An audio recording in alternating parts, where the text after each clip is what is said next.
Here we go with freshwater plant repair. This was the plant that these koi were fighting over. It was a beautiful plant all together, and I had it planted in the side right here, and they tore it up and they ate it. So I tried to save it. I threw it in there. I knew they were going to eat it.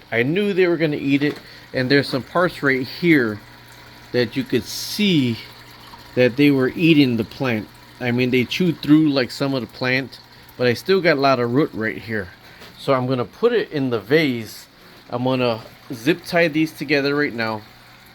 Put it in the vase. Now, marbled crayfish do not come out the water, so this vase should stick up higher than the water. Oh, somebody's calling.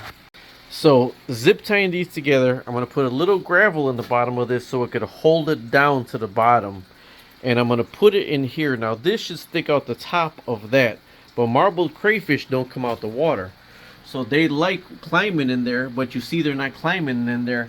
They're at the bottom only because they don't come out the water.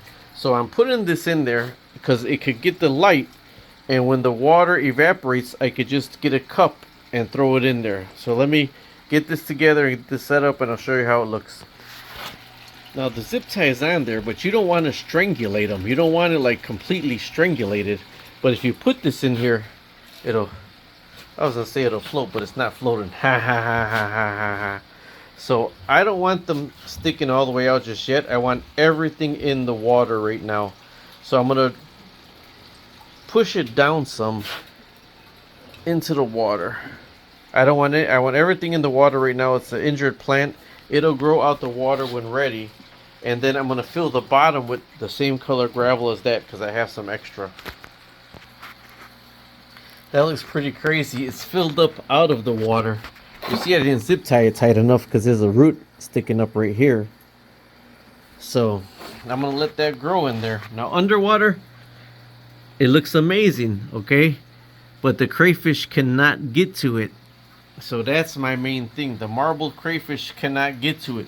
They will eat it, and I like live plants.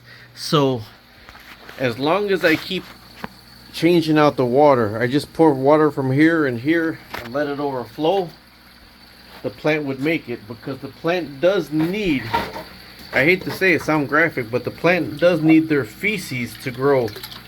So as long as I keep just watering it like this, the plant will grow with their feces.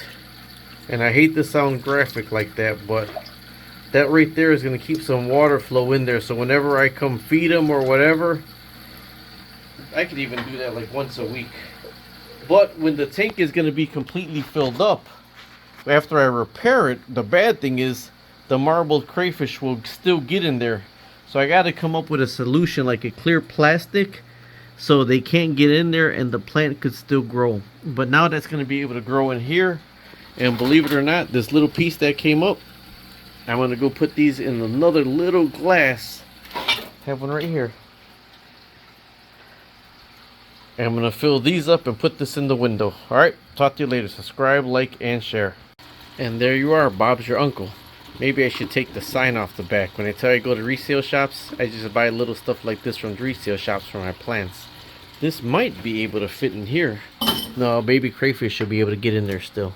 Baby crayfish should get in there. I'm going to put this in my windowsill. But you do have to filter the water out because this water will get stinky. I might even buy a little tiny freshwater shrimp to put in here.